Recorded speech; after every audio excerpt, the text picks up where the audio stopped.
Good evening and welcome to this late night college football rankings reaction from yours truly, Jats Johnson, host of the Jacksonian, co host of CFB After Dark, right on the Voice College Football.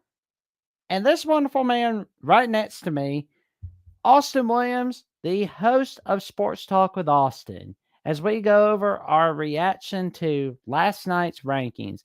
Uh, Unfortunately, the computer error, kind of did the mess around with Austin last night, but he's got his computer error fixed. So we we are so glad that it is rectified. How you doing tonight, man? Yes, we are. Yes, we are, Jackson. We are glad that this is fixed. Hopefully, this brand new computer is fixed and it's going to work very well. I'm looking forward to talking about the last night's top 25 because there's some interesting shape ups, some interesting things that went down, which we'll get to it all, and we'll get everyone's opinion on it. I'm looking forward to it. That is for sure, I mean, especially, the change at number 1, and that is something I'm really just curious about. And we're starting off with the two-time defending national champs, the Georgia Bulldogs. What's your take on them being number 1? I mean, that big win over Ole Miss definitely helped for sure. Now, me personally, I think a lot of the reason why they moved them up to number one is because not because of their resume, but because of the way they've looked. I mean, they got a great win over Missouri, which we'll get to them in a minute.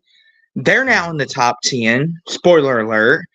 And then the way that they handled Ole Miss, who was in the top 10 last Tuesday, excuse me, 52-17, the committee kind of took precedence, said, hey, Georgia, you're dominating, you're winning, you're beating quality opponents, you're looking like the Georgia of old. And the team below them, they've been playing a little mess around, like, oh, you thought you had us.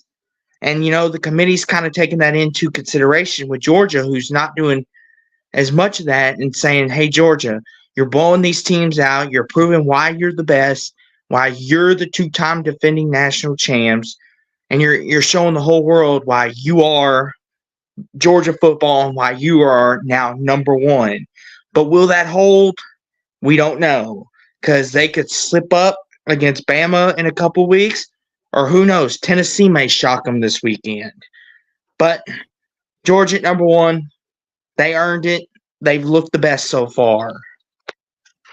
Or maybe Georgia Tech could play spoiler against those Bulldogs. Oh boy. But Jackson, let's be real. Let's be Georgia real. fans Found just that. heard you say that, and now they're going to go back and replay this clip, all because you had to say that. I doubt that. I'm just joking. Because let's be real. Georgia Tech's not going to beat them.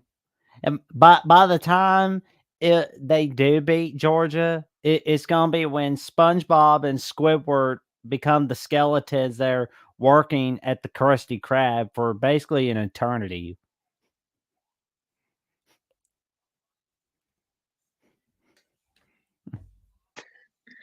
But Jackson, what was your take at Georgia being number one? Do you agree with it, or do you have any qualms against it? I was actually kind of surprised, honestly. I was really surprised when I saw that. But then I was like, oh, yeah, that Ole Miss win and that Missouri win, that's really helping Georgia. So makes sense. And the fact that they're two-time defending national champs, that doesn't always hurt. How about Brock Bowers coming back? That's pretty big. Yeah. He's a difference maker.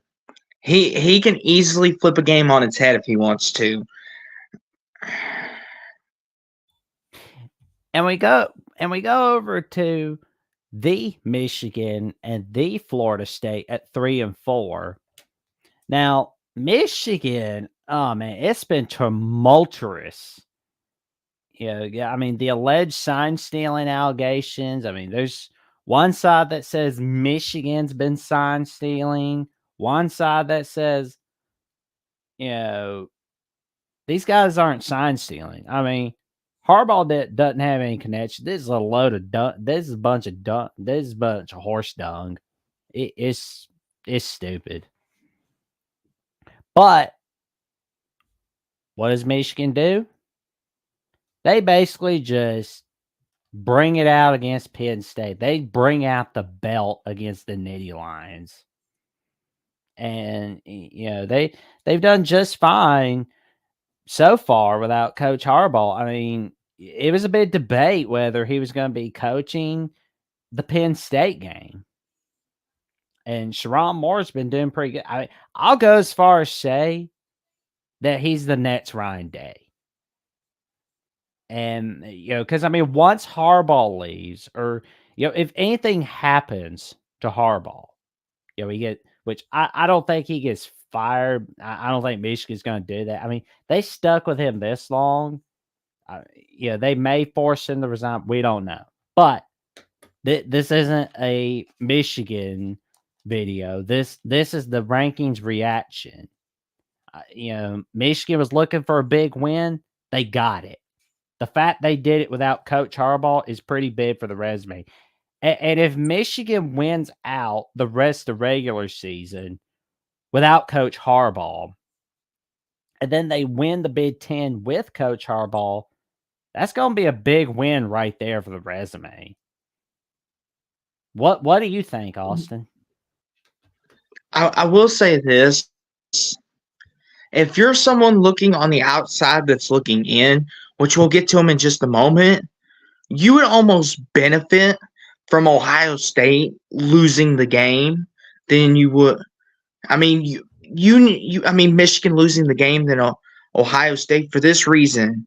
Because if Michigan loses the game, more than likely they won't make the playoffs. They don't have as good as resume as most. True. Yes, the eye test may help them depending on who they're up against. But if Ohio State, who's currently at 2, which I don't know what your take is on them, Jackson, if you agree with that or you think it should have been them still at number 1. But for Ohio State, they lose, they're not out of it. Because let's just say, for instance, it's Washington and Ohio State. Let's just put that out there. And, obviously, you got the variable factors of Florida State and everyone else, which we'll get to Florida State here in just a second. Ohio State might get the nod just for the fact of they have the win over Notre Dame. They have the win over Penn State. And they have a win over Rutgers, which Rutgers is a decent win. I wouldn't say that it's a top 25 win, but it could very well be depending on Rutgers' remaining schedule and all that. But this isn't the Rutgers rankings.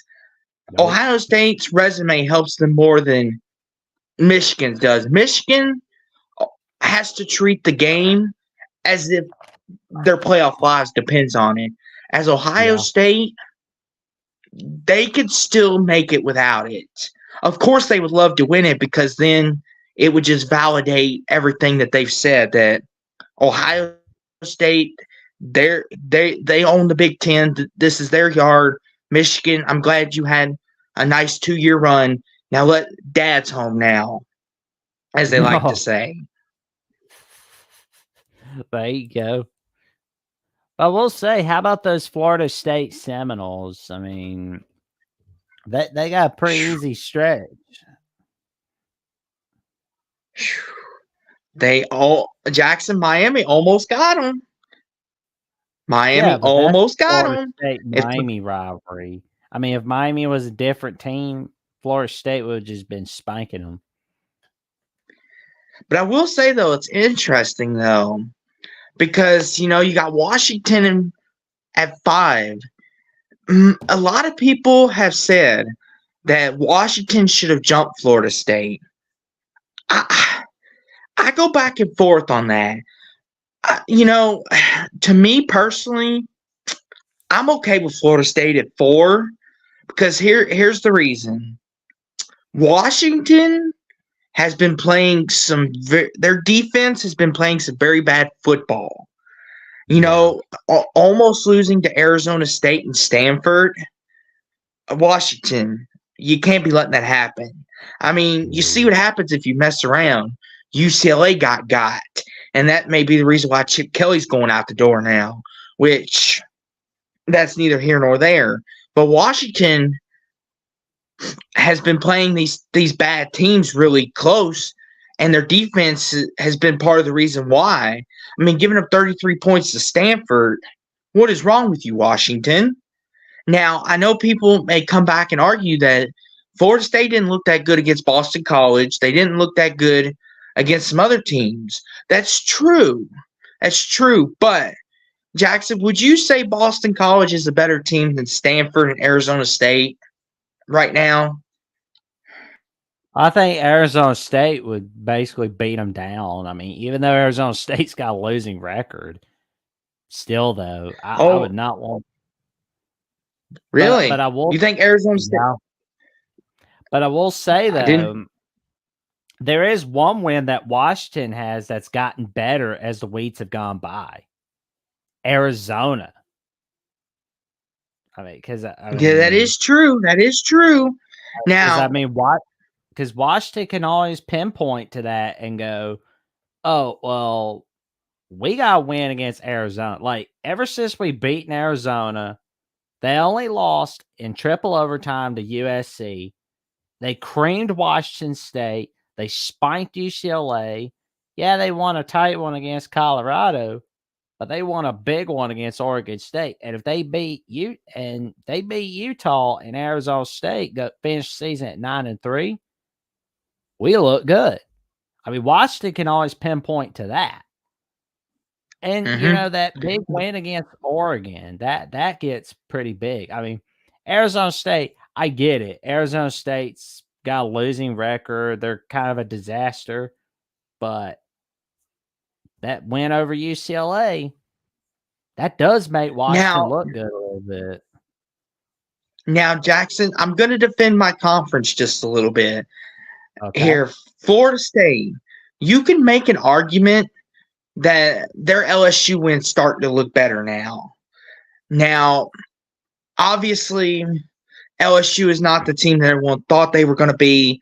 A lot of people thought LSU would be in this conversation when it was all said and done with one or two losses, but the LSU win's starting to look good again, and they could say, hey, we potentially beat the Heisman champion in Jaden Daniels because his name's being thrown around a lot now. So Florida State could have that under the belt. But I get your point, Jackson, because at number 6 there's Oregon still hanging around.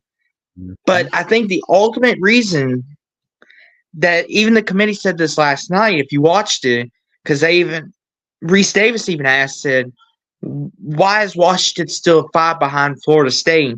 And Florida State is clearly not as dominating as not getting as quality wins as Washington is. And the committee has basically said Washington's defense is still too questionable, just kind of like USC's was last year. So it's kind of the theme in the Pac-12. It's like if your defense is – that's what's keeping the Pac-12 down, honestly, is they don't have very good defenses. And Florida State, they have – I wouldn't say they have a great defense, but they have a very good defense. I mean, some people may come back and argue with me on that and say Florida State's defense may be the best in football, but I don't know.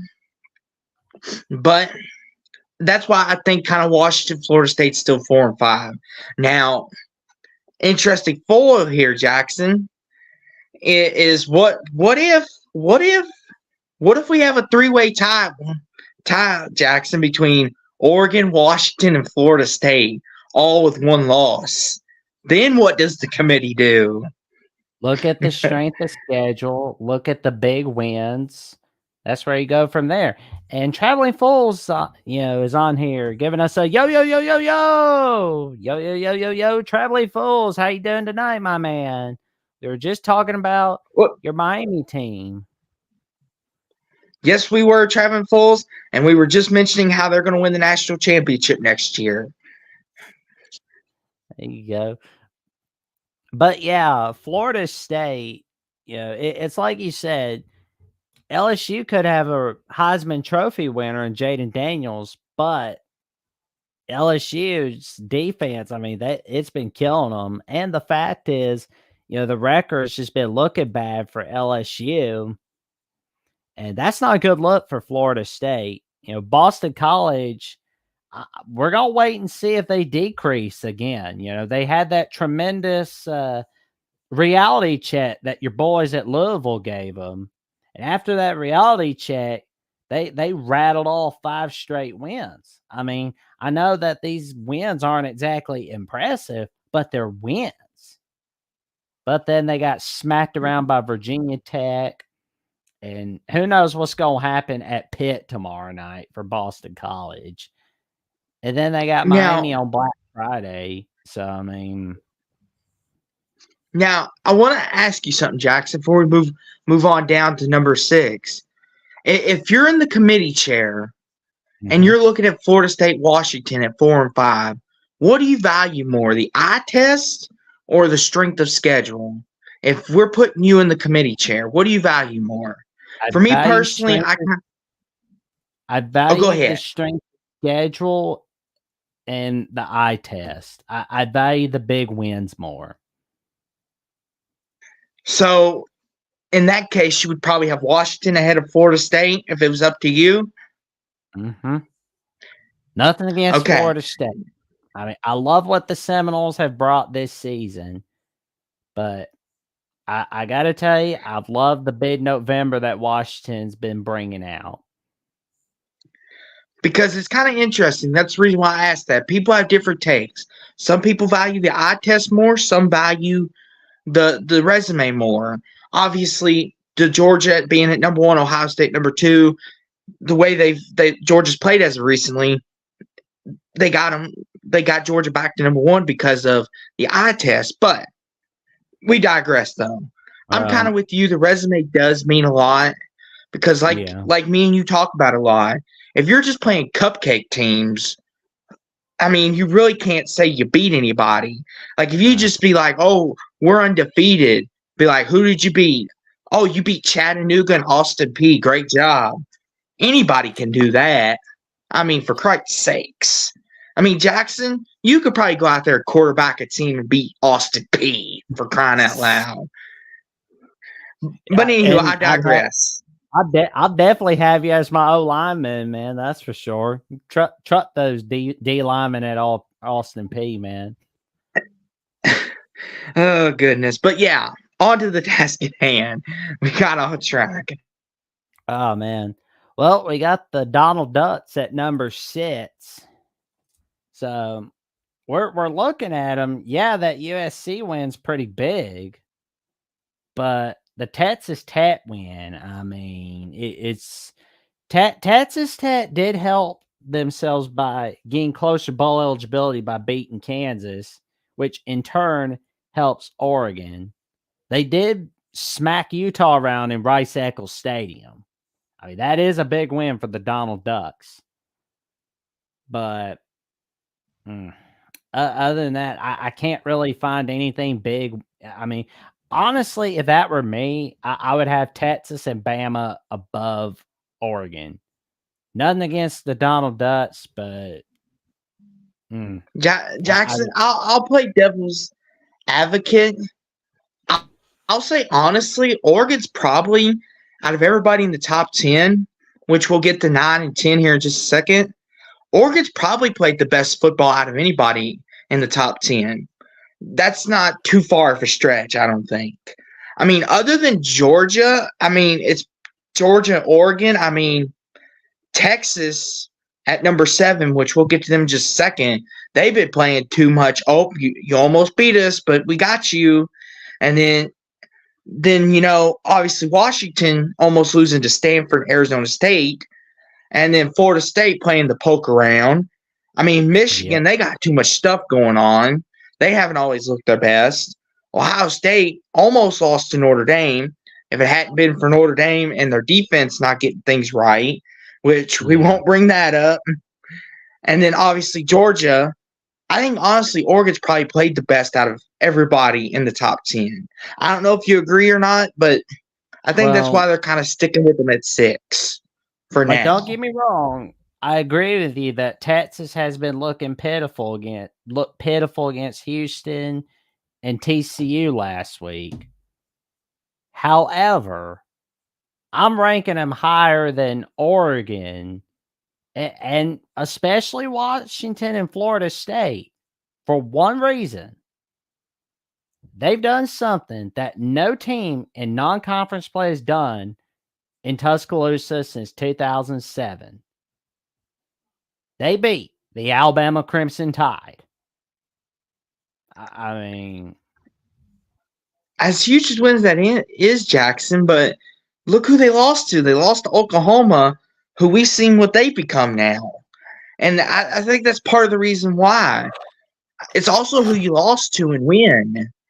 true. I mean, it's the great Mark Rogers at the Voice of College Football always says it's about who you lost to and when you lost to them. And Oklahoma State losing to Kansas and Oklahoma State did not help Texas's case any, and that's a problem. It's great that they beat Bama, but that loss may come back to bite them at the end. Because what if you get a scenario where Texas wins the Big 12, and then they're going up against the Pac-12 champ Oregon, who avenged their loss? Then it's one of those things. It's okay. We're weighing wins here. Do we take Alabama and Tuscaloosa, or do we take Oregon avenging their loss to Washington? Then the committee may say, we'll take the avenging of the loss. That's a much better story. We don't care that you beat Alabama. Now, that's not right, but that may how the committee looks at it. What's your take on that part of it? What's your take on that, Jackson? You think maybe that's a big reason why Texas is still behind Oregon? I'm thinking that's probably what it is, but if that were me, Texas be above Oregon. I mean that big win in Tuscaloosa. I mean, I know they lost to Oklahoma, but you still beat Bama in Tuscaloosa. You went in their backyard and embarrassed them. That's always going to be a big win. That's the best win in all of college football. Oh, wow. Okay. Jackson, that is a bold statement, my friend. The best win in college football? Ooh. I think Washington may have an argument. And, because they beat Oregon. And non-con schedule is pitiful. I mean, I get it. Boise State's on the schedule, and nobody planned on Boise State being bad when it was scheduled, but they played a pitiful Boise State team who blew a 20-point lead in the final 4 minutes against Colorado State. Boise State's 5-5 in the league as a whole. Michigan State, they're pitiful. This is not Mark D'Antonio Michigan State. This is putrid, pitiful, disgraceful 2023 Michigan State. Although, to be fair, Washington didn't plan on Michigan State being that pitiful. I was about to say, when they scheduled them, Jackson, I believe they were coming off the Peach Bowl win. So, therefore, Washington was kind of thinking that might be a top 20 to 15 matchup when they scheduled it. So, in their defense, Vince, you got to give them a little slide. But look at Texas's. But that K-State win, I mean, people can be down on K-State, but here's the thing. K-State is the defending Big 12 champs. So, I mean, they did something that nobody could do last year in the Big 12, which was beat TCU. And, I mean, I know TCU's nothing. Here's the thing. What's that? Here's the thing, Jackson. That not to cut you off, sorry about that. But now this is where it gets really fun because guess what? Oregon could stake that claim too. They beat Utah by more than Texas did K-State. So therefore, that evens itself out. Then we're back to, are you taking the loss or are you taking the big win over Bama? That's what's ultimately going to come back to, Jackson, in my opinion. I don't disagree with you saying that's one of the biggest wins. I think that's top It's the top biggest win in three. college football. I'm not ready to say that yet. Not quite, I'm ready to because say it. that's fair. Everyone's entitled to their opinion, but me personally, I'm not ready to say that yet. Because what if in a couple of weeks Bama loses to Auburn and Georgia? Then it's like, then what's that win going to get you?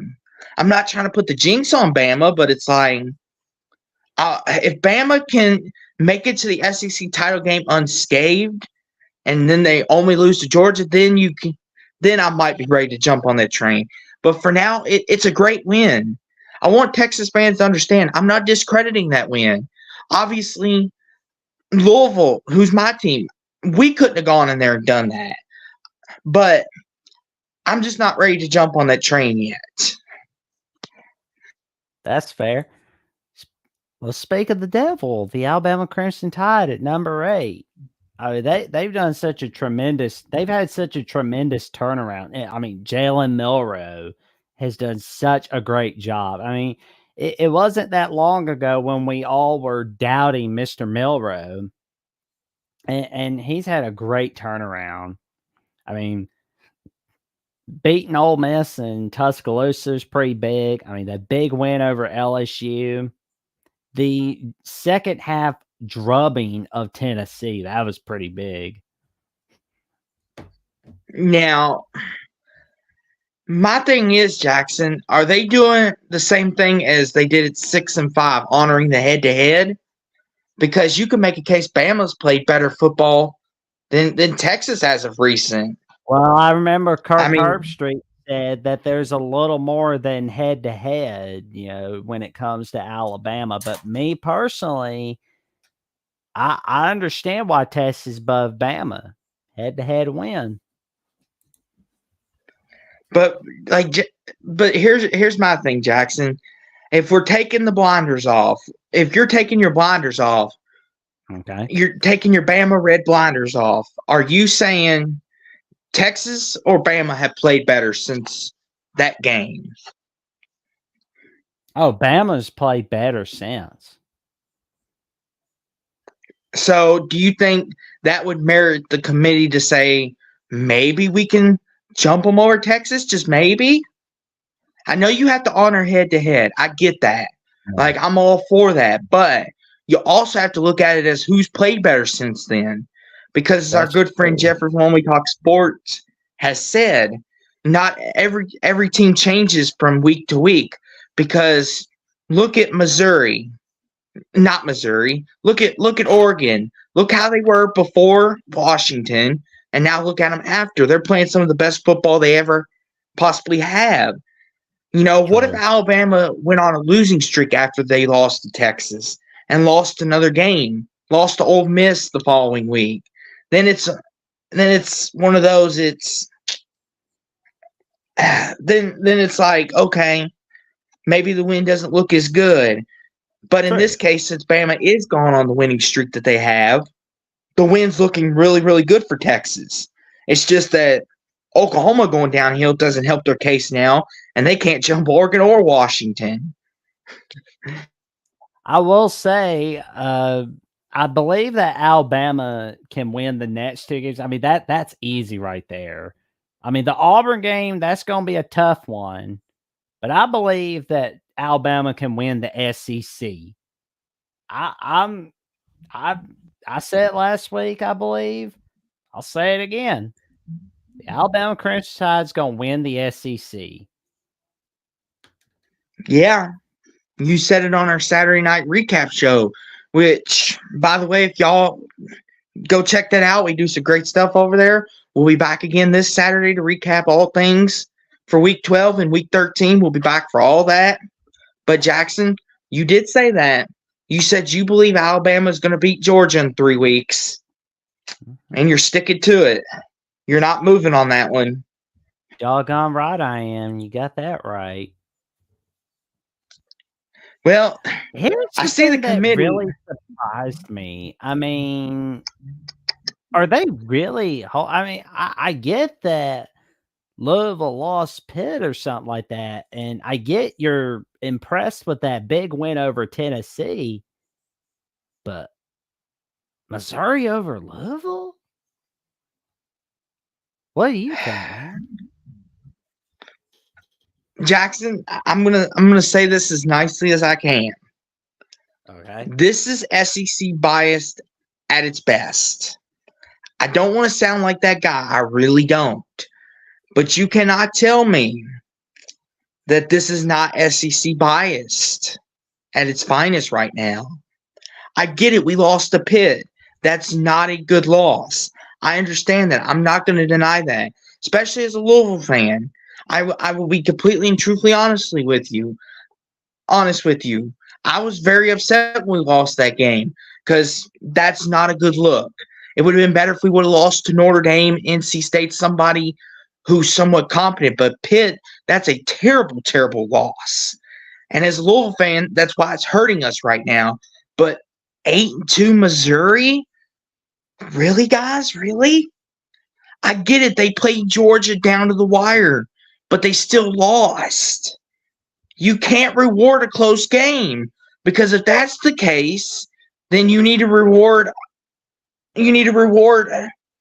Oregon by jumping them over, jumping Ohio State over Georgia and Michigan over Ohio State for all their close wins. I get it. It's how you look against the defending champs. I understand it, but they still lost. You still have to punish them. And then to say that they beat Tennessee the way that they did, which congratulations, Missouri. Very, very happy for you. Have no problem with that. But you still have two losses. The whole principle is if you have two losses, you're not supposed to jump to one losses and unbeatens. But like I said, it's SEC biased at its finest. I don't know if I'm going overboard on that, Jackson, or if you agree with me, or if people think I got my blinders on, and then I'm not jealous of Missouri. It's just, I mean, I think this is like, why we produce this content. This is why. I mean, honestly, if I like, okay, we're at number 10. Jackson, you're an unbiased party in this one. And I try to be sometimes. Right. Right now, if you're comparing Missouri and our schedules, who do you think has the better resume right about now? In your It's a good opinion? question. I mean, you got that win over Notre Dame. So that's pretty big. That was on Saturday night. But my underrated game of the year is Missouri Kansas State, where Missouri just basically pulled a George Blanda in the game-winning field goal against the defending Big 12 champs. I mean, I don't know why that game always impressed me. I mean, I think next year's underrated game of the year is going to have to include Kansas State in some way, shape, or form. But all joking aside, I mean, I'm gonna have to quit simping for K State. But in all seriousness, though, they're they do have those two losses, like you said. But against LSU and Georgia, they could not get it done in the final minutes against the Tigers. They basically exposed Kentucky for what they were. They had a hand in exposing Kentucky. They basically just got out the belt and just spanked Tennessee on CBS last week. But I do I believe mean, that loss to Pittsburgh is really hurting you guys. That is really hurting you guys. yeah, So if like, I were you, I'd be hoping they beat Boston College in a way. yeah, I have to say, Jackson, that Pittsburgh loss is looming large right about now. Mm. I mean, here's the thing. I'm going to try to take my blinders off. I get it. The committee may look at it as, hey, you lost to Pitt. They're bad. no arguments. And then Missouri, their only two losses were to LSU and Georgia. But here's the thing, though. And Connor with the Beaver. Connor, congratulations on Oregon State getting up to number 11. We'll get to them in just a minute, buddy. But I got to finish my rant on I'm Louisville pulling here. for this Saturday, that's for sure. But yeah, it's just.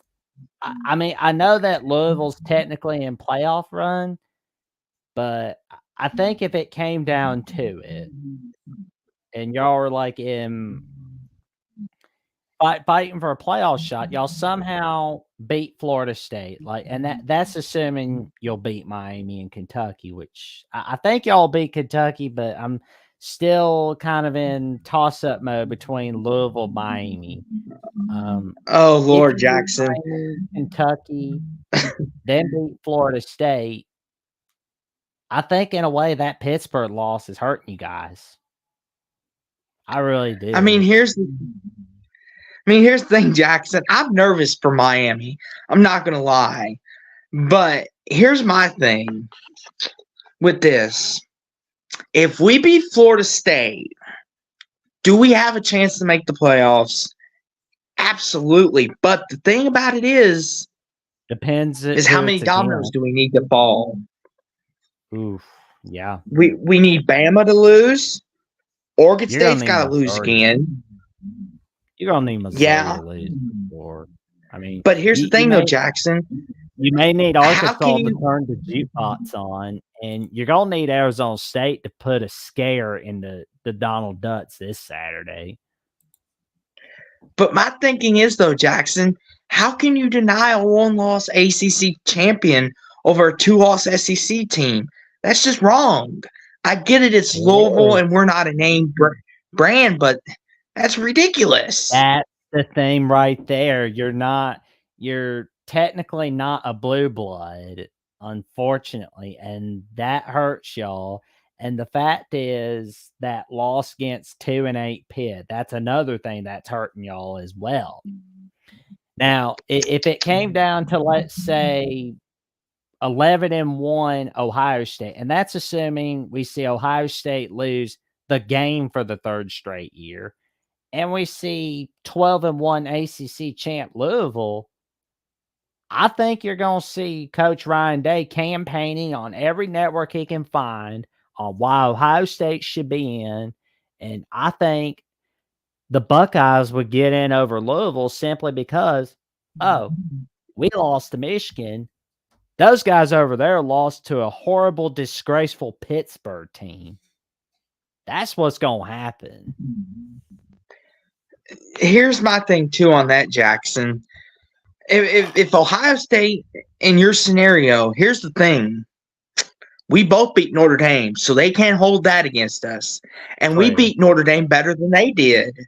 We could say, hey, it took y'all a last-second play to beat them. It took us 3 quarters to beat them. And the only reason why they got 20 points is we gave it up at the end because it's like, it's not going to matter. But now it's almost like looming large because it's like, what if we would have beaten Notre Dame by more? Then the committee would have been like, oh, that Pitt loss. Look at how they beat Notre Dame. They took them to the woodshed. Well, it's kind of one of those. Here's what they'll also say. They'll be like, you beat Notre Dame at home. We beat them on the road on NBC. Yeah, there is that too.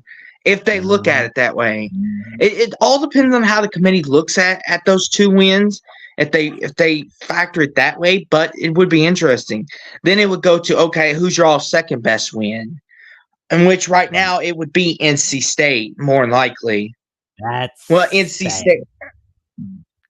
NC State's 7-3, Jackson. They went out there 9-3. But assuming we beat Florida State, that would be our second best. And then it would be NC State. Well, and also Ohio State's going to be like, oh, well, yeah, we got that Notre Dame win, but we got that Penn State win as well. Yeah, Jackson, then it would become an argument, Florida State or Penn State. like Jackson, if it is my Cards against the Buckeyes, that committee's gonna have a rough day at the office Oh, because they're gonna true. be trying to figure out who has the better wins. That's Because let's be honest, the Notre Dame wins are gonna even itself out. Then it's gonna be like Penn State or Florida State. And then it's gonna be yeah. like, okay, do we go then let's go to the third win. NC State or Rutgers.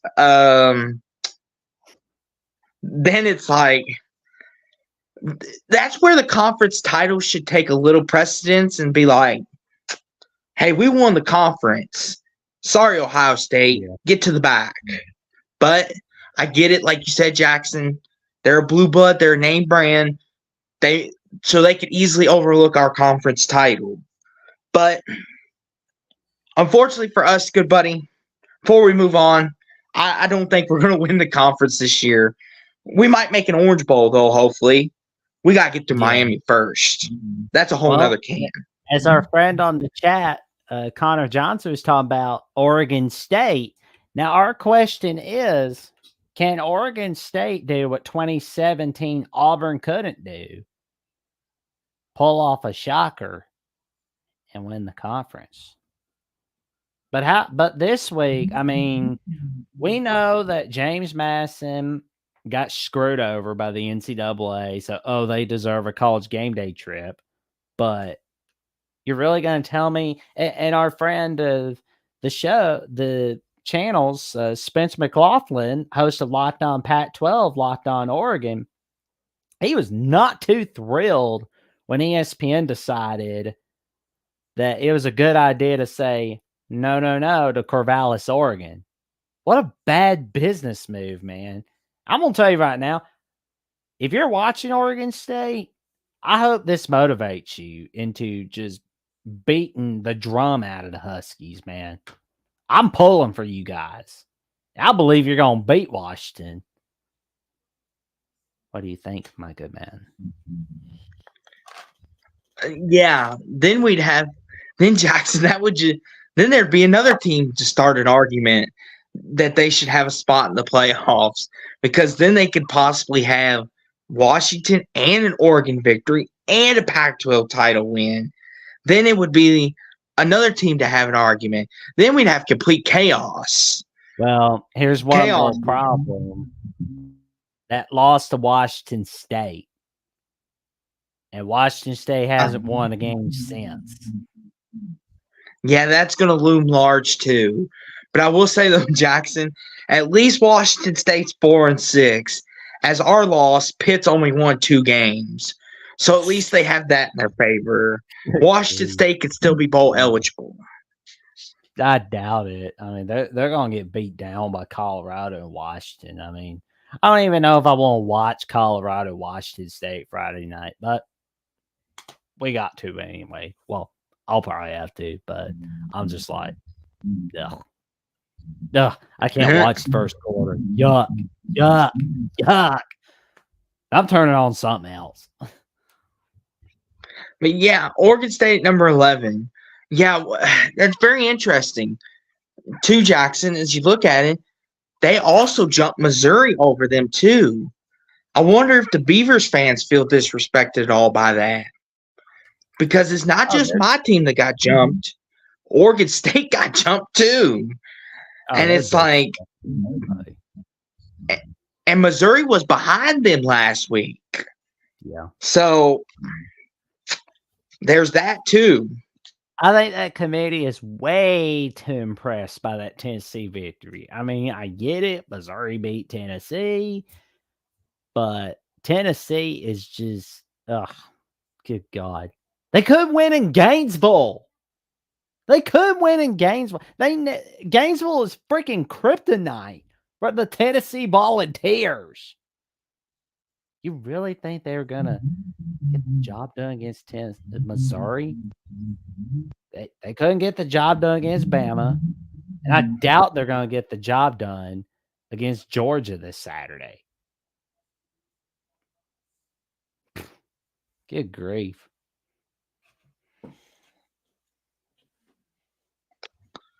Well, Jackson, speaking of not getting the job done, number 12, Penn State.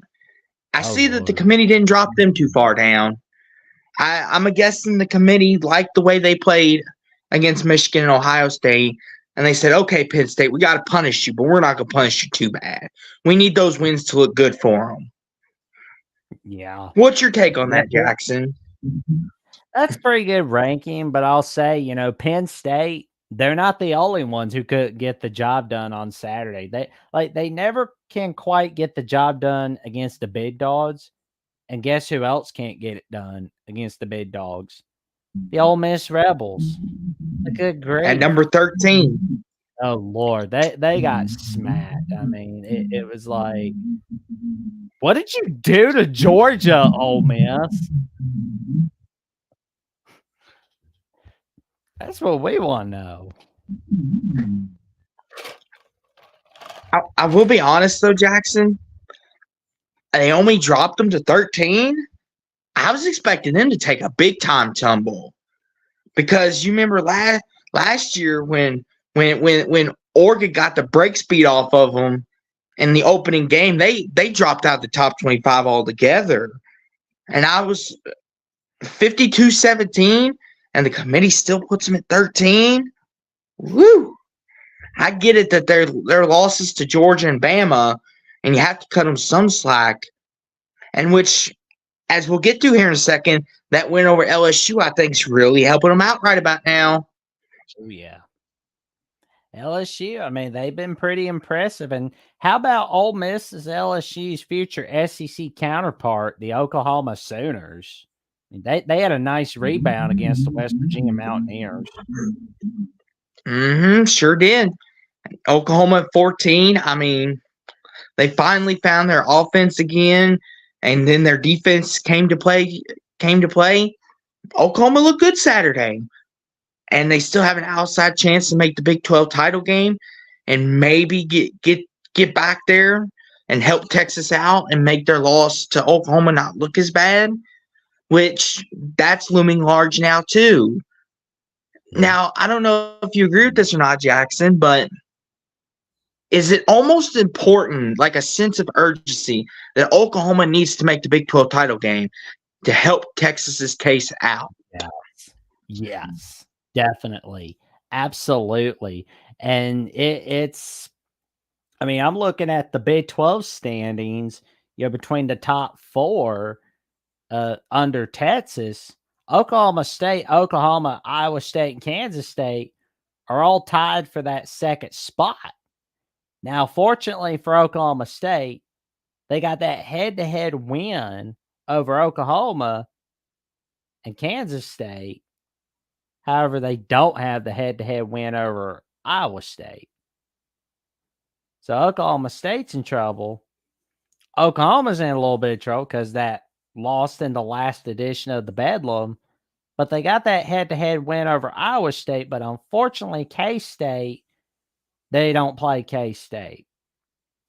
K-State, they lost to Oklahoma State. And we're going to find out how they do against Iowa State next week on rivalry week. And luckily for Oklahoma, they don't have to deal with K-State. Yeah, it's very interesting. The race to the Big 12 is going to be very interesting. But you know something else, though, Jackson? At number 15, LSU.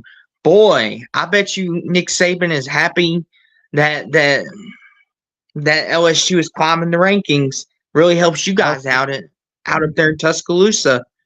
Oh, that's for sure. Like that Ole Miss win helps us, and that LSU win helps us a lot. And Hummus Hero gives us a friendly hello to you and I, and to all of us.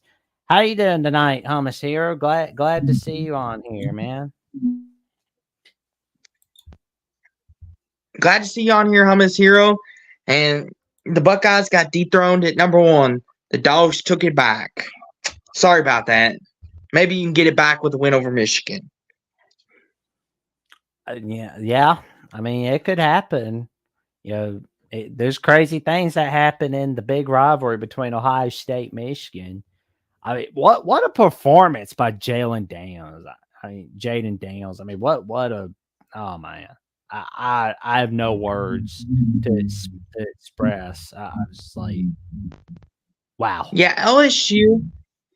A lot of people are making a debate that that it's going to be Penix or Nix or possibly maybe even Marvin Harrison, but Jaden Daniels is right there as well. And then the argument for him is, oh, he's got 3 losses, he can't win it. I It's okay, Austin. LL went out and they are in. That's all that matters. Yes, it does, Hummus. Yes, it does. Especially, which we'll get to him here in just a second. If Iowa keeps winning, that's going to look even better. But as for Jaden Daniels, do people not remember RG3 at Baylor when he had 3 losses? Oh Does no Lord. one remember? Does no one remember my guy Lamar Jackson, the Tim MVP? Tebow, Whoop whoop. Tim Tebow, Yeah. 2007. Like, do people not remember? You can have 2 or 3 losses and still win the Heisman. It's not impossible. People think because. Go ahead. I just wish they'd move the Heisman to the end of bowl season, honestly. Just have the Heisman Trophy, I'd say, 5 days after the national championship. I mean, and here's the thing. Booger McFarland said this the best the other night. He said people think the Heisman Trophy is the best player. No, the Heisman Trophy is for the most outstanding player. And Jaden Daniels has been the most outstanding player, I believe, as anybody. And as Hummus Hero points out, Lamar was just amazing, though. Nobody compared to him that season. Yes, he was, Hummus, and I got to live that as a Louisville fan. Hopefully, we can return to that soon. Hopefully, we get another quarterback like him. But as they say, that's once in a generation. But as for Jane Daniels, look at his statistics. I mean, they're Lord. absolutely phenomenal. They're off the charts. He's doing what Lamar did. Oh, man. Dude is a baller, man. It is a ballroom blitz. Oof. Like Jackson, I don't know what. I know we got to move on, but Arizona State, why did you let him go? You could have been having the success LSU was having, but That's their law. But yeah, somebody in the NFL is going to be happy to get Mr. Daniels for sure. But in spite of the disastrous offense that this next team has, the Iowa Hawkeyes are 60. I'm amazed that they scored 22 points against Rutgers, honestly. I mean, did you look at the over-under on that game for Rutgers, Iowa? I think it was at 24.5. 27.5. I remember I said on Twitter when I replied to Brett Murphy's tweet, I was like, I'd be merciful and put the over-under at 24. But fortunately, it went under. Now, here's a quick thing, Jackson. If you really look at it, Iowa should have 1 loss. They kind of got screwed against Minnesota. If you watch, I mean, be honest, that fair catch or not fair catch, that's going to go down if Iowa doesn't. That's what is conflicting to me, because maybe Iowa could be higher if that. It's just one of those things. As Hummus Hero points out, Iowa is number 1 in the nation in yards per play defensively. Yeah, Iowa's defense, Hummus Hero, is amazing. If they could just have a top 50 offense, like Jeffrey says, Iowa could be in the playoffs every year, or at least New Year's Sixes. But as for this, Jackson, when you watched that Minnesota game, were you thinking was that a fair catch or not? I want to get your take on that. Book. I gotta be honest. I mean, I was watching Bama, Tennessee on the computer at that time, and I'm watching Iowa, Minnesota on the iPad because of the Peacock app. And I saw that little fair catch. I'm like, oh Lord. I mean, don't get me wrong. I'm happy Minnesota slayed the dragon that was Iowa and ended the long losing streak. I'm happy for Minnesota, but come on. That was a touchdown by Cooper DeJean. But I will say at the same time, don't put yourself in that position where you can't rely on your offense. It's horrible. Well, But I will say, Bill Parker, amazing DC.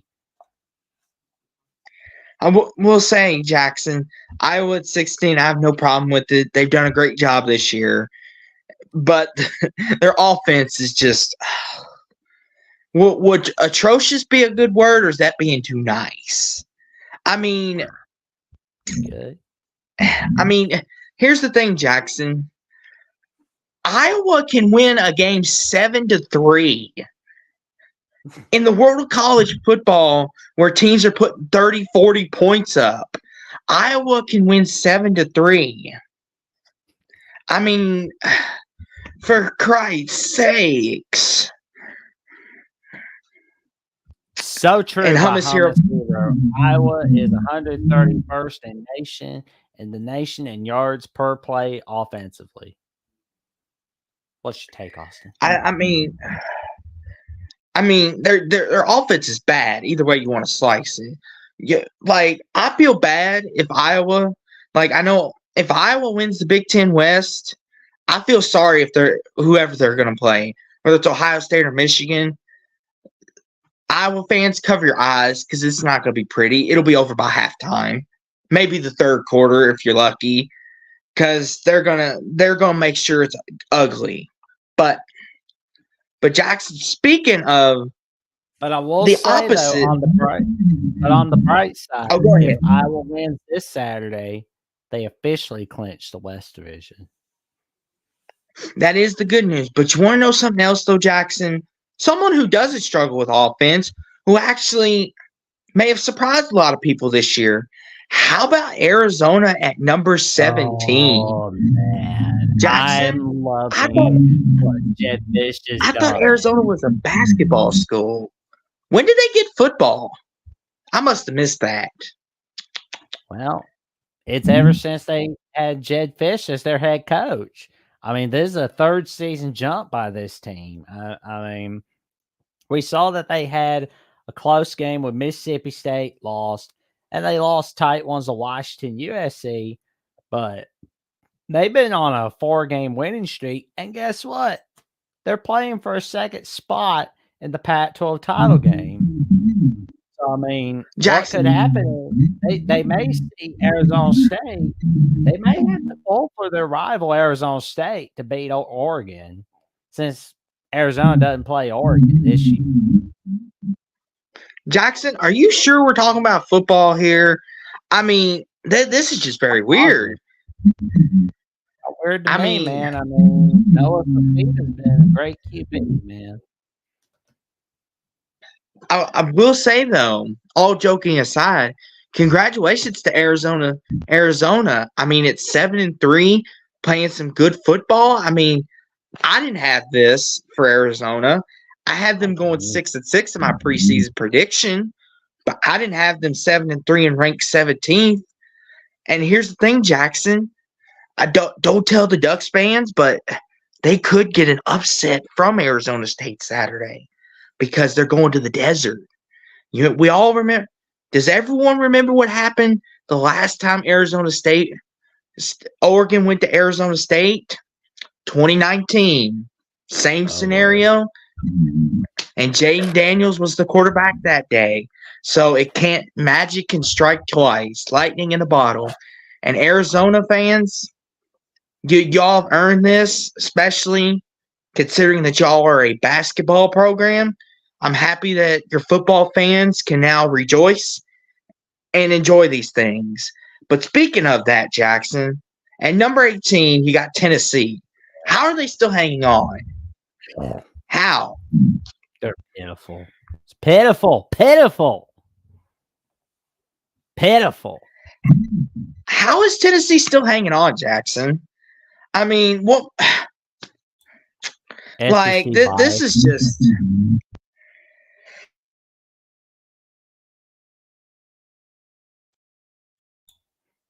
That Go old ahead. SEC, that old SEC bias.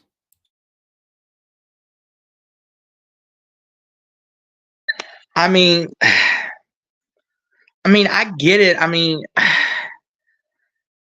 They lost to Florida, and Florida may not even make a bowl game for crying out loud.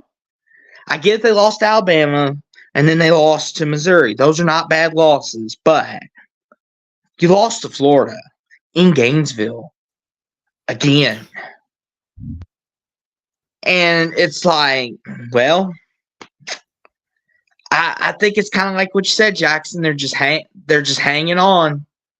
The question is, when they lose to Georgia Saturday, if they lose to Georgia, are they still going to be in the top 25 next week?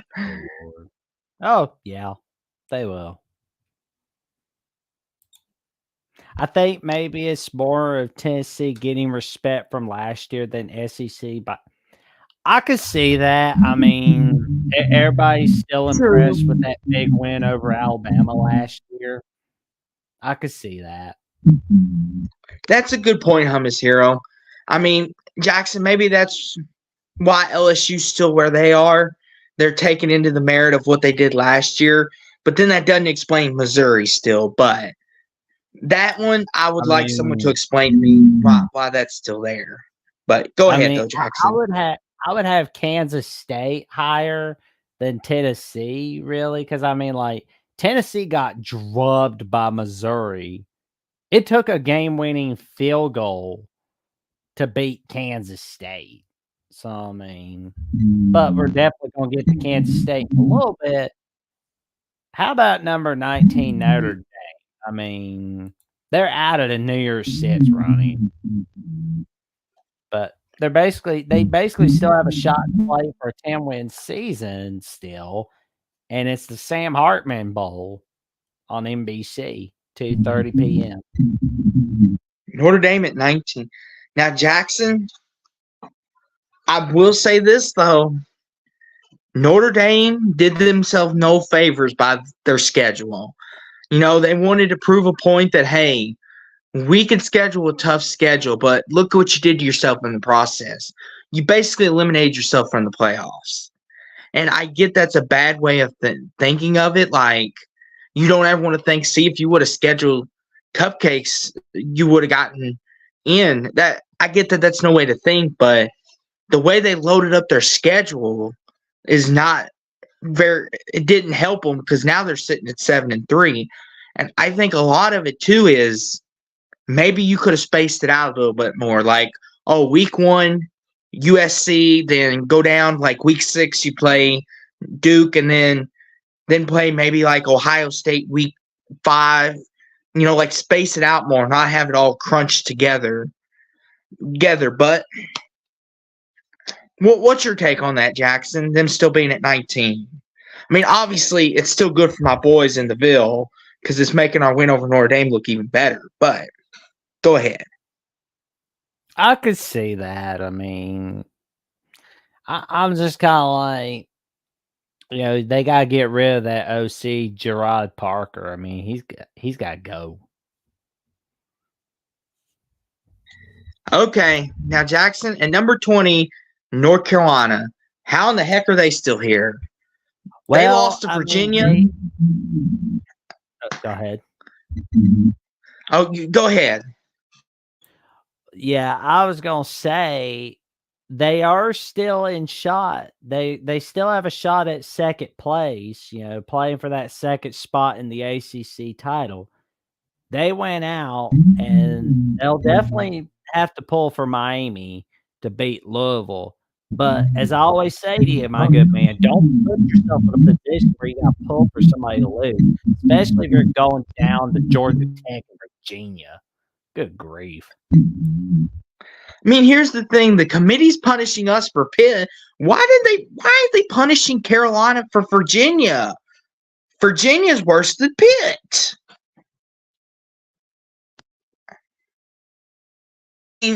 Jackson, can you explain that to me? I think everybody's like still impressed with their big win over SC South Carolina, And I mean that Duke win was pretty good. I mean, it was pretty good, but Louisville's win was better. Louisville shut them out. Here's the thing too, Jackson. If you compare the two, North Carolina's defense is bad. Like, that's an understatement. And if our good friend Jeffrey was here right about now, he would not disagree with me on that. Their defense is bad. Drake May and the offense. Go ahead. That defense is yuck. I mean, Jackson, Drake May is holding the team up as best as he can because his defense can't stop the car. I mean, Virginia put 31 points on them and moved down the field like it was nothing. And I know we almost lost to them last week, but dadgum Plummer turning the ball over again. Like, I love you, Jack Plummer. You're my QB. I'll defend you, but you got to stop turning the ball over. Like, Carolina, they didn't turn the ball over or nothing, I don't believe, in that game. And Virginia just went right up and down the field on them like it was nothing. Like, explain to me all. I'm just trying to get in the committee's head. They're punishing us for Pitt, but they're not punishing them for Virginia. They still have them at number 20. Oh man. They're punishing NC in a way.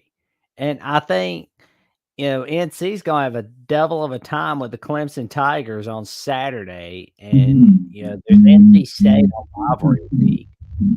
So yeah, Jackson. So here's the scenarios for anyone that does not know. There's 3 scenarios: Virginia Tech, North Carolina, and my Cardinals. We all 3 can get in. The easiest one is we beat Miami, we're in, eliminates everybody else. But we lose to Miami, we need North Carolina to go down. And I know Jeffrey said Monday night with Will, if we're the team that we're supposed to be, we don't need that to happen. Well, here's the thing. I can't bank on that. I need North Carolina to go down. I'm sorry, but I need to hedge my bets. I just, Jackson, it's kind of like you with Ole Miss. And they were the last team in your way. And the problem is we don't play North Carolina, so we couldn't take care of that. Like you, Ole Miss was just in your way, but y'all took care of business, and then you got the loss along with it. So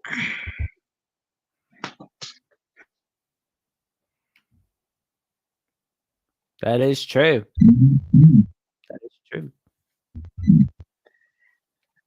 And Hummus Hero points out, I think they kind of are punishing USC. They're the lowest 2-loss Power 5 team. No, that's a good point, Hummus Hero. That's a good point. But it's just very interesting. I'm surprised he didn't jump. Well, they actually did. They jumped Notre Dame over them. I stand corrected. So my rant was for nothing.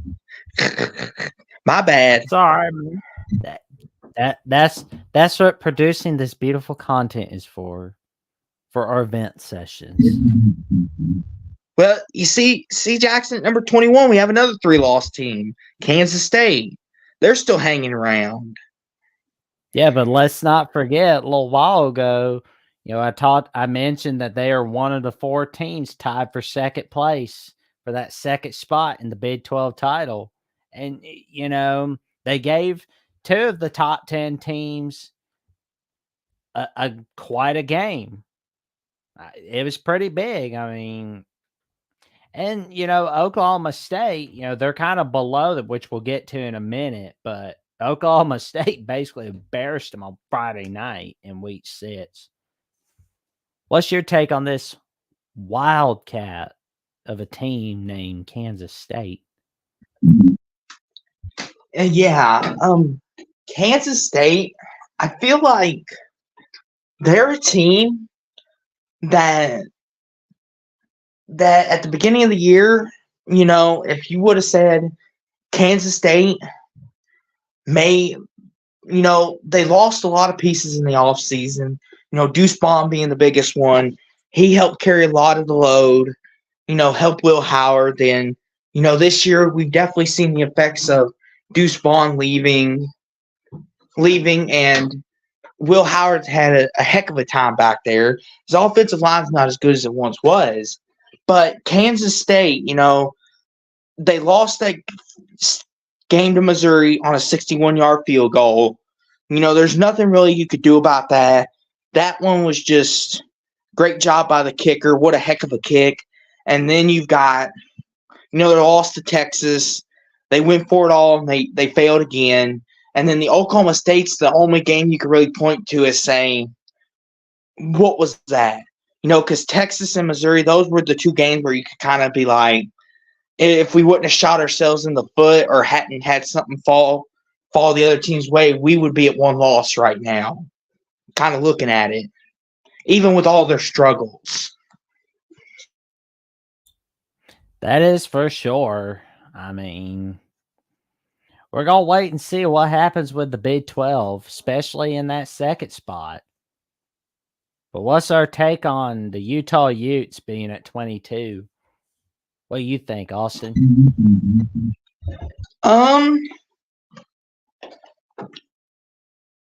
To be quite frank with you, Jackson, I'm kind of, Utah, I think they're kind of honoring their non-conference schedule in a way, because did you see their non-con schedule? They beat Florida, Baylor. Those were two games that we thought would be some big games at the start. And now they've kind of been like, below average wins. But Florida's kind of like, you beat an SEC team. We still have to give you big time kudos for that. And then as you look at it, they beat USC, and they've done all this without Cam Rising. And I think the committee respects that about them. That, hey, you're doing all this without Cam Rising. Your defense is playing some of the best football, maybe in the Pac-12, besides maybe Oregon's. And we're respecting you for that. And you're the back-to-back Pac-12 champs. So they're giving them all the respect and love, which I'm okay with. There you go. I mean, if that were me, I'd be dropping North Carolina a little lower. I mean, on the one hand, I respect North Carolina's non-conference schedule, but on the other hand, you lost to Georgia Tech and Virginia. And with Utah, I'd be putting them higher, but that's just me now. Because, I mean, every team should have non-conference schedules more like Utah and North Carolina, especially those in the Power 5. I mean, I will always respect those that have a tough non-conference schedule. I mean, for real, I just love that kind of scheduling. I agree. And Jackson, speaking of respect, someone who had earned respect, but then apparently decided to lose the respect, number 23, Oklahoma State. Jackson, I know you're good friends with Mr. Stovall of Locked On Okie State. Talk about this and how Okie States are feeling about this. Curious to get your take on that. Oh man, like if you check out episode 15, the Jacksonian, when I had him on, I mentioned, it would not surprise me if Central Florida had their Jekyll and Hyde moment and possibly upset Oklahoma State. Because I mean, knowing Gus Malzahn in Central Florida, this is their Jekyll moment.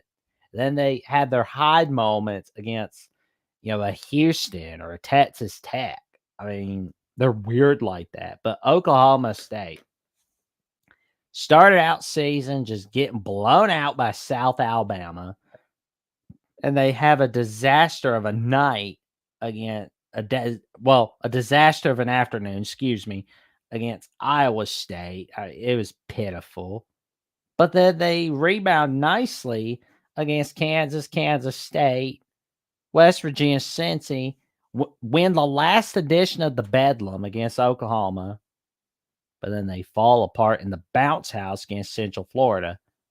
However, though, they still got the head-to-head win over Kansas State and Oklahoma, so that may help them get in the Big 12 title game. Unless they fall apart against Houston or BYU. Yeah, I'll say, Jackson, I must say, when I saw this, I was like, well, yeah, I'm not surprised as much because I kind of figured that after such a big loss like this, that they deserve to take this kind of tumble. I mean, I'm sorry to all the Okie State fans out there. I know y'all don't want to hear this, but you got your butt handed to you. And, I've heard of, I've heard of trap games. I've heard of don't get too high on your horse games or letdown games.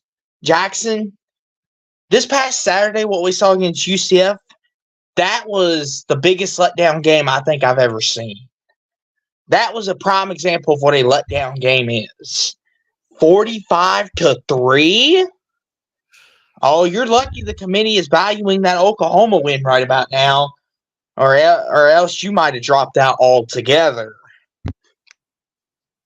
I mean, I kind of figured Central Florida was going to give them trouble. Not that kind of big of trouble. Good grief. I mean, y'all, oh man, I give up on this. Jackson, we've been covering this for a while now. We love this sport. We should have known this was coming. I mean, it shouldn't surprise us anymore. Like the great Mark Rogers says, nothing should surprise us anymore because it's college football. It shouldn't have surprised us, but it did. We thought Oklahoma State, we thought you were a somebody, but you're still not a somebody yet. But Jackson, you know who's making theirself a somebody?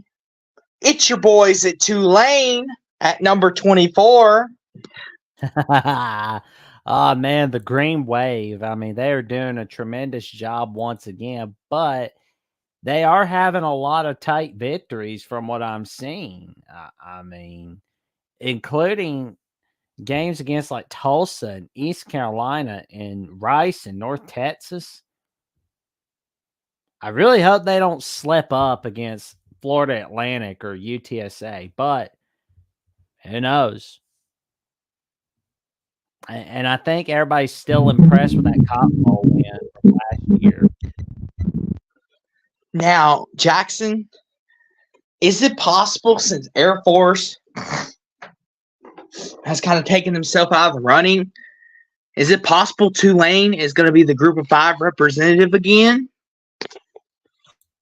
Here's my question. What about Liberty? And if there's not enough bowl-eligible teams in all of college football, how about James Madison? Yeah, I mean, I would love to see James Madison, but they got that whole thing about the appeal that it was denied. That's like a slippery slope. I don't know.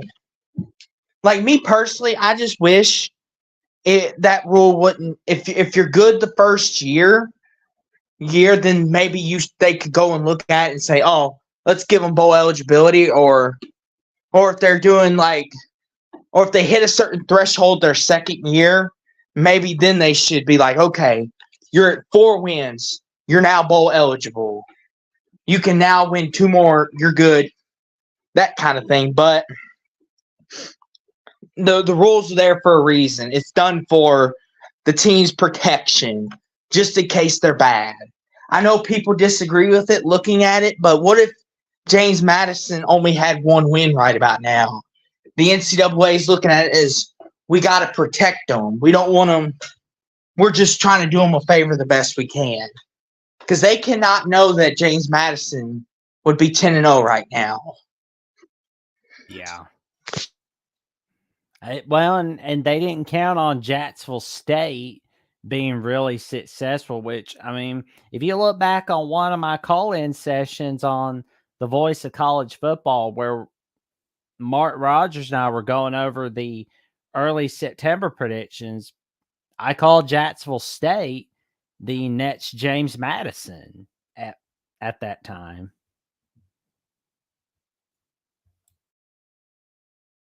You did. You did.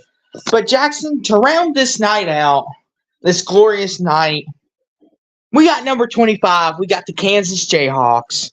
And boy, oh boy, the committee is still respecting Kansas. You love to see it. I thought after they lost the 10, I was like, well, there they go. They're going to get dropped out. But the committee respected them enough, and they're still here. What's your takeaway? Well, that loss to Texas Tech, to your point, I believe we went over this on the recap last Saturday. It was because their backup quarterback, Jason Bean, got hurt in the second quarter, which I believe really hurt them against Texas Tech. And let me be real, I almost just I was gonna break down from Kansas losing. I mean, that was just it was just sad. I mean, I thought I was gonna have a Caleb Williams moment. It was just that was just upsetting right there. I mean, I'm happy Texas Tech won, but the Jayhawks, I want to see them get that 9-win season and that 10th win in a bowl game. I really want to see that happen for them. And Devin Neal had a great performance, against Texas Tech, but it wasn't enough. Hopefully, they can end the 13-game losing streak against Kansas State on Saturday, which dates back to 2009. I'll definitely be pulling for Kansas for sure. I will too. But yeah, I'm okay with them sticking with them at 25 because that they're also honoring their Oklahoma win. So Oklahoma is helping Okie State and Kansas out right about now, being at 14. But before we get out of here, Jackson, were there any surprises this week or anything that you noticed that the committee got right, got wrong? I'll let you go first. I was surprised about Georgia being number 1, but I wasn't shocked. I was surprised, but then I was like, it's not a big surprise. But I will say, though, I wish Liberty would get in the top 25, though. That's for sure. I'm getting a little mad at the disrespect that Liberty's getting. I mean, I get their schedule is horrible, but they're one of the few unbeaten teams in all of college football. Yeah, I will say my biggest surprise for this week is that Missouri went to number 9. And no, it's not because of who they're in front of. I know everyone's going to say, well, you're a Louisville fan. Of course you would say that. No, I'm not the type of guy that's like that. But I do have to say that was a bit of a surprise. I thought we would jump to number 9 this week. But we have a chance to rectify that this weekend. As long as we don't blow it to Miami, we got to date Charlotte with the Seminoles, and destiny is in our hands. And as for you, Jackson, you get to sit back and have dessert this weekend as you play Chattanooga. So I'll be honest, man. I don't think I'll be going near that game. I don't even think I'm gonna watch Bama Chattanooga, but that's just me now. Now, as we look at the slate this weekend, what's the biggest impact game as we sit right now before we head off the air? Washington, Oregon State. Yeah, I was about to say that one, or Texas, Iowa State would be the other one. Because if Iowa State wins, then Bama would more likely jump, and then it would open up a whole nother can of worms. Then we would be having debate, is Bama going to jump Oregon soon? That we agree on. But as always, it's been fun doing this with you, Jackson. I hope everyone has enjoyed this because this Likewise. was fun to do, debating about this. Hopefully, our team wins Saturday. I'm like nervous for Miami because they're the Jekyll and Hyde of the ACC. You don't know what team you're going to get that day. We may get the Miami that lit up Texas A&M, or we may get the Miami that lost to NC State a couple weeks ago. But I'm looking forward to it. Hopefully, it's going to be a good weekend of football, and I'm just looking forward to it all together. Jackson, let the people know what you got going on, and tune us out, good buddy. Play us that song like you know how. Well, tomorrow night I'm gonna be doing a college basketball preview with Will and D from the Voice of College Football Notre Dame channel and at Will and D on YouTube. And Friday night I will be releasing episode 16 of the Jacksonian with host of Locked On Patriots and lead reporter for Patriots Country from Fan Nation, Matt Debate, where we will be discussing our take on the New England Patriots so far this season, and whether if it's time to end the Bill Belichick era, and whether if it's time to put an end to the Matt Jones era. But we'll also be discussing whether they could continue the winning streak against the New York Jets. And Austin and I will be doing late night college football recap for week 12. And you'll probably see some reaction videos. Like one of them will likely from me, which will likely be Oregon State, Washington, and I think you're going to see something from USC, UCLA. So you're going to see that, and you're going to see me on College Football After Dark. And Tuesday night will be episode 17 of the Jacksonian live at 8 p.m. Central Time with the host of the Ocho and the host of Michigan football at the Voice College Football, co-host John D'Animo, where we will be discussing the preview of the Michigan Ohio State matchup. We will be talking about what's going to happen with Jim Harbaugh, what's his take on the alleged sign stealing allegations, and just everything as a whole involving Michigan football. It's going to be busy week right ahead of me. But Austin, tell the good people where everybody can find you, what you got planned. So that's some great stuff, Jackson. I'm going to be looking forward to that, especially the Locked On Patriots. Get his take on that. But as for me over here at Sports Talk with Austin, Jackson will drop the channel link in there if you want to go subscribe to me.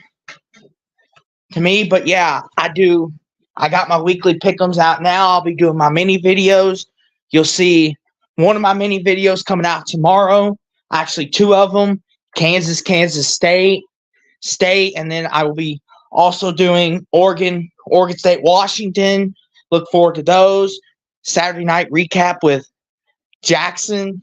As always, we'll be talking about all things. Talking about Oregon State, Washington. We'll be talking about Miami and my birds up here in the Ville.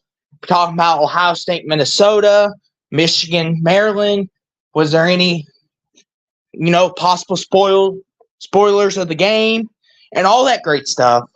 But I hope you guys enjoyed this live stream. And, that's where you can find me. And just remember, it's not about how you start.